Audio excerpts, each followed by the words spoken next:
There's a line to a quarry at the end of Thomas's branch. It goes for some distance along the road. Thomas was always very careful to whistle here in case anyone was coming.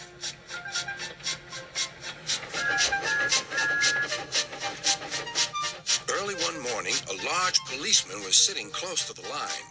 Thomas liked policemen. He had been a great friend of the officer who had just retired. Beep, beep, he whistled. Good morning.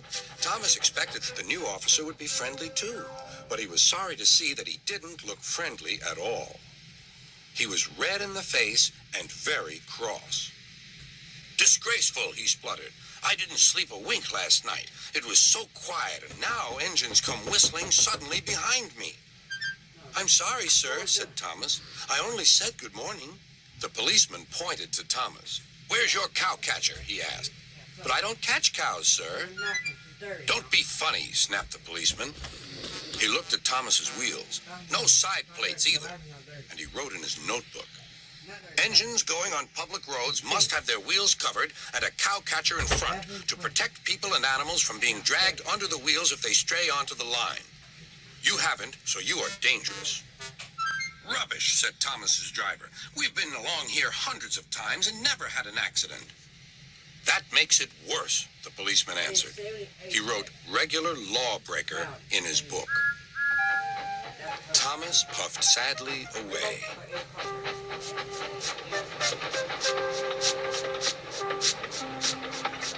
Sir Topham Hatt was having breakfast. He was eating toast and marmalade. The butler came in. Excuse me, sir. You're wanted on the telephone. Bother that telephone, said Sir Topham Hatt. I'm sorry, my dear, he said to his wife. Thomas is in trouble with the police, and I must go at once. At the station, Thomas's driver told Sir Topham Hatt what had happened. Dangerous to the public indeed. We'll see about that. Sir Topham Hatt spoke to the policeman. But however much he argued with him, it was no good. The law is the law, he said, and we can't change it. Sir Topham Hatt felt exhausted.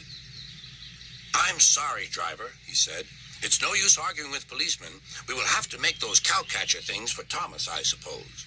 Everyone will laugh, sir, said Thomas. They'll say I look like a tram. Sir Topham Hatt stared. Then he laughed. Well done, Thomas. Why didn't I think of it before? We need a tram engine. When I was on my holiday, I met a nice little engine called Toby. He takes freight cars from the farms, but the trucks are taking over most of his work and he needs a change. He has cow catchers and side plates. I'll write to his superintendent at once.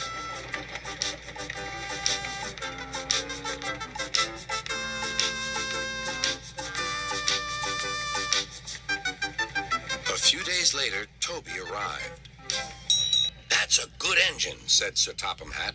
I see you've brought your coach, Henrietta. You don't mind, do you, sir? Asked Toby. The station master wanted to use her as a hen house, and that would never do. No, indeed, said Sir Topham Hatt. We couldn't allow that.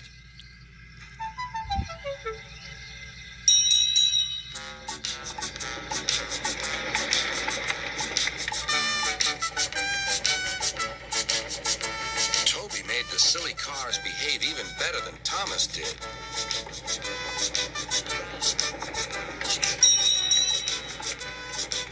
Hey, you!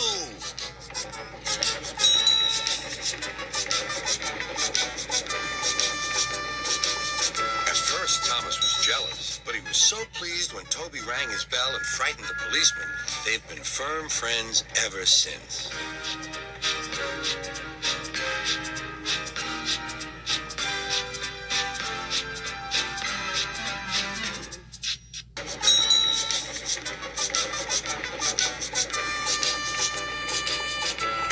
Thomas was jealous, but he was so pleased when Toby rang his bell and frightened the policeman.